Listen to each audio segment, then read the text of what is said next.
So with that, let's begin. And let me just welcome everyone to the Spokane Sangha. My name is Julia. I'm one of the facilitators of our beautiful, beautiful community, our beautiful Sangha.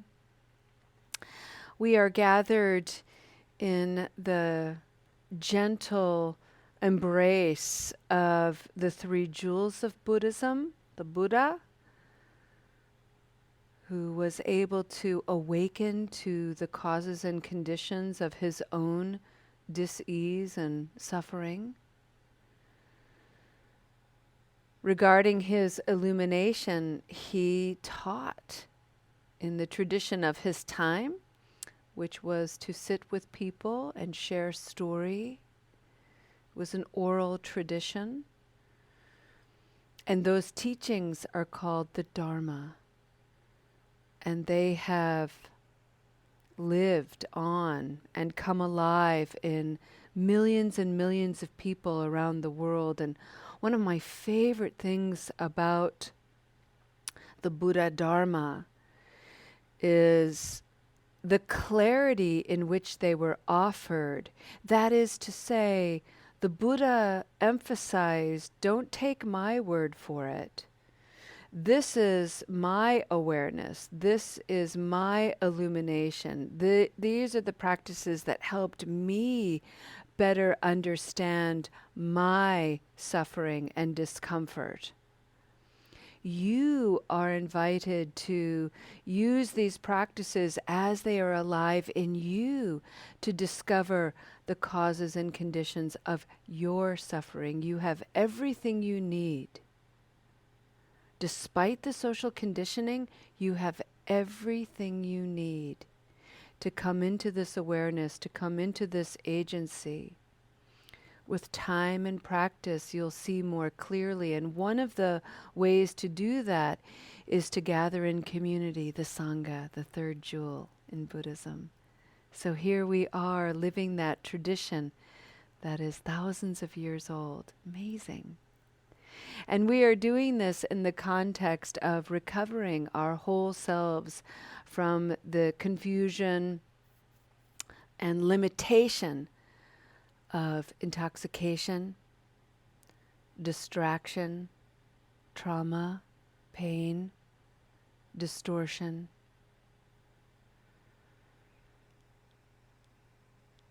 Arrive fully to the merit of your choice today, the merit of your wisdom to be here, the merit of your resilience and tenacity, your curiosity and compassion, your love and strength. You bring it all to this community, and we are inspired by it, humbled and healed. For the month of July, we have been exploring a theme. What's all that noise? And it's referring to the noise in the mind, the chatter. And one of the things that we're trying to endeavor is to reduce the chatter, and the only way to do it is to understand it, to become still and spacious enough to actually hear it a little bit clearer. And if you have a mind anything like mine, one of the things that adds to the chatter, adds to the cacophony of inner criticism and judgment, is the way I harp on myself for having inner criticism and judgment. The stories I tell myself, the narratives that I have on a loop, it seems like. And so to practice putting that down, to practice slowing down, just for a little bit. And one of the best ways for me is to get still, to sit quietly and to breathe.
friends.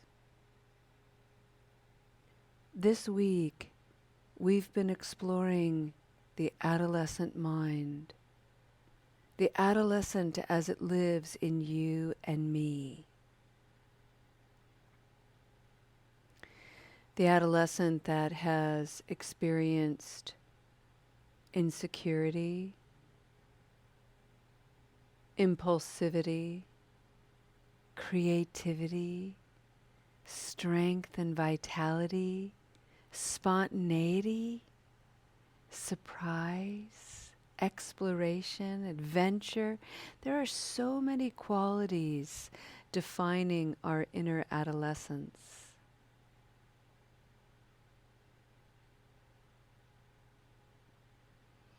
There's a lot of pain in adolescence too, and a lot of confusion. And some of that pain and trauma and confusion happens even earlier in that first decade of life where, as children, our innocence has been betrayed. Guidance has been lacking. And we carry that pain and trauma into adolescence where we don't yet have the skills or the tools to fully individuate from our adults in our lives, the authority figures. And so there's a lot of tension in adolescence. There's a lot of push-pull and resistance and rebellion. There's a lot of acting out. There's a lot of self-centeredness and self-protection. As a result, in adolescence, kids learn to be highly defensive as a way of surviving. It's a survival mechanism, actually, and it's an adaptive one until it isn't.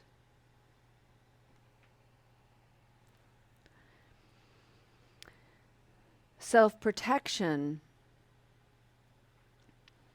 in the adolescent mind, as we mature and as we get older, if we don't actually examine what it is that we're trying to protect, then as older people, that self-protection, that resistance becomes acts of blame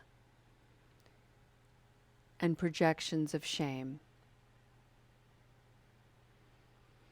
So taking a moment to bring forward the adolescent self and to really try to heal it and to understand it is an enormous act of courage and self-love. Yesterday in the Spokane Sangha, we began our meeting with a violation.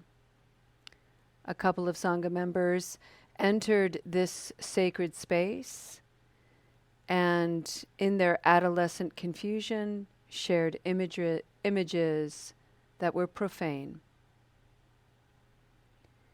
And it is upsetting. And one of the ways that I was coping with it was to find some humor. Humor is the number one adaptive coping strategy, which is to make light of, to find something funny. However, this has to be used with caution and upon reflection and deeper reflection. I wanted to bring this forward again because I want to make sure that I recognize that there are some Sangha members in this community for whom that's not funny in any way, and it's almost impossible to find anything humorous. It is highly traumatizing, visually violating. For some Sangha members, they have been hurt and sexually assaulted at a very young age. So these types of triggers are enormously challenging. And to suggest to somebody that they have an opportunity to work on it, they have an opportunity to look at what's being stirred, is patronizing and dismissive. And if that came across in any of my sharing, I extend my humble apology. Because people who live with trauma, especially in the first decade of life and throughout adolescence, live with that trauma for the rest of their lives. That scar is incredibly sensitive all the time. And they don't need more opportunities to work on it necessarily. And so that's why when Zoom bombers come in, it is such a violation. It is so disgraceful. It is horrendous and upsetting, truly. And we do everything we can to maintain the sanctity of this space. And yet, as a community of people, part of being a human being is to interface with enormous confusion that shows up in profanity, cruelty, brutality, deep, deep suffering.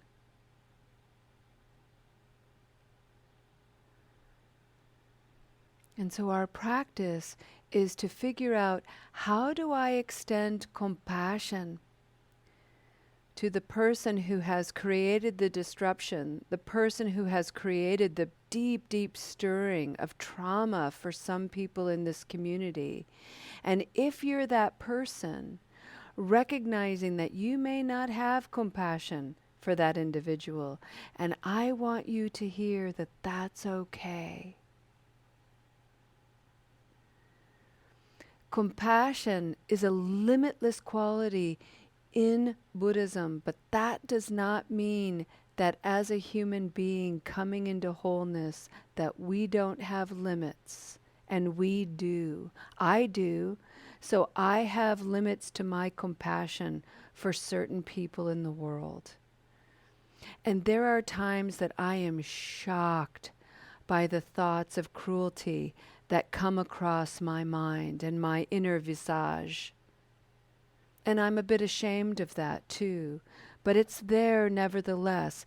And so because I cannot offer this individual compassion, I understand my own limit. My opportunity is to offer myself compassion. To turn away from the person who challenges me too deeply and to turn toward myself. And rather than treat myself as an enemy, rather than be cruel toward myself for my limits, I recognize them, I honor them, I befriend them. Would you look at that? And I give myself the quality of karuna, limitless compassion, kindness, joy, freedom.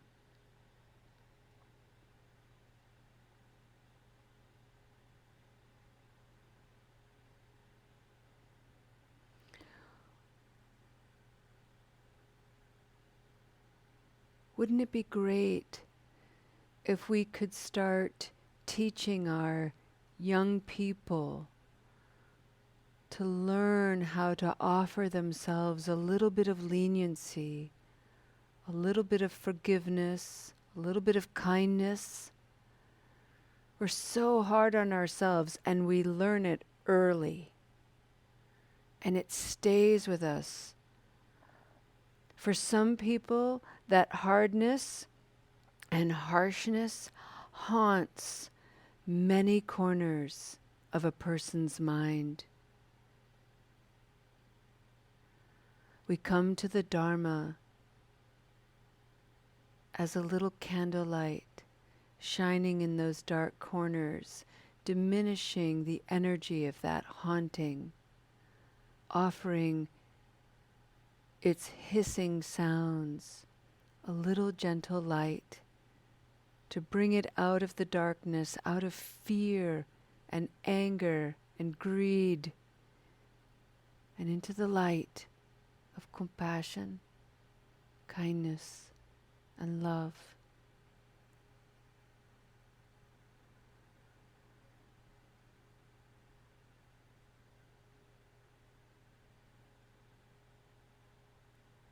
This weekend, I invite you to spend time with your inner adolescent, your inner rebel, the one who broke the rules, the one who lied, the one who was very defensive and resistant, the one who was looking to blame everyone but themselves.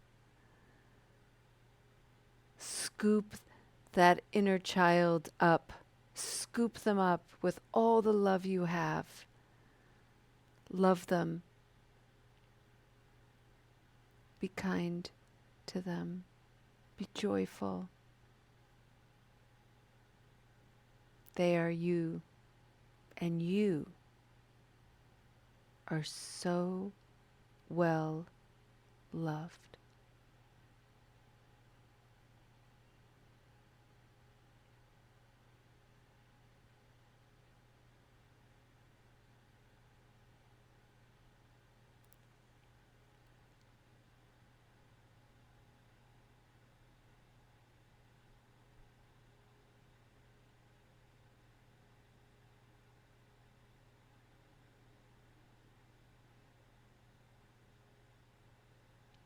We'll end our practice today with a chant honoring Shakyamuni Buddha.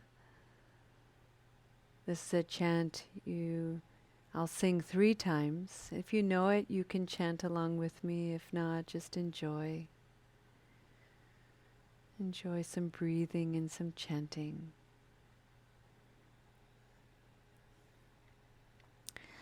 Tayeta o muni muni maha muni soha. Tayeta o muni muni maha muni soha. Tayata o muni muni maha muni soha. Namo, namo, namo.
Alrighty, friends. Let's go ahead and end our practice with a dedication of merit.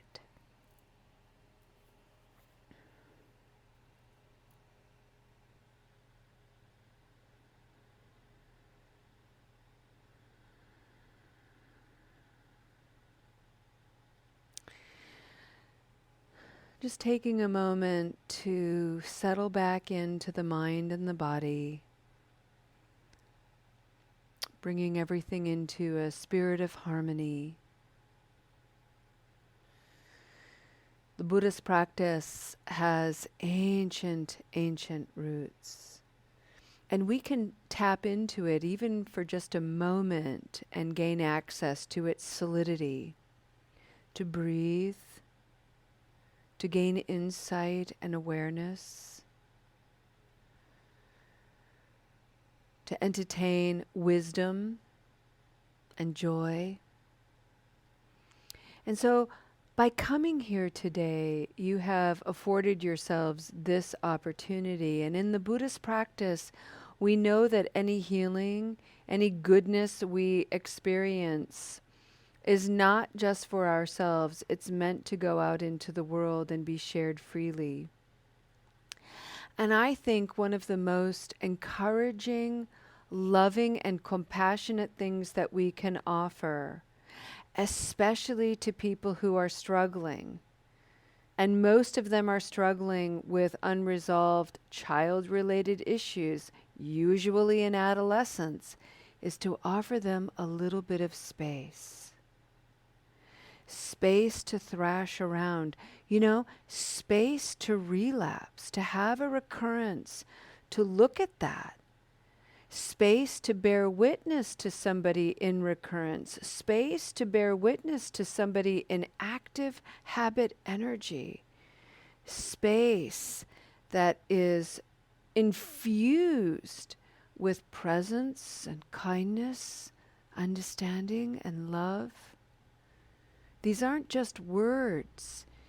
These are things that we can embody and feel and radiate beyond words. It is in your presence. It is in your hearts. Have the courage to put your shields down and share the wisdom, the light, and the expanse alive in you. You do it all the time here, so don't be afraid to do it out there where the world needs you. Thank you so much for your practice, for leaving such an exquisite impression in this community and in my mind and heart. Have a great weekend. We'll see you next time. Namaste.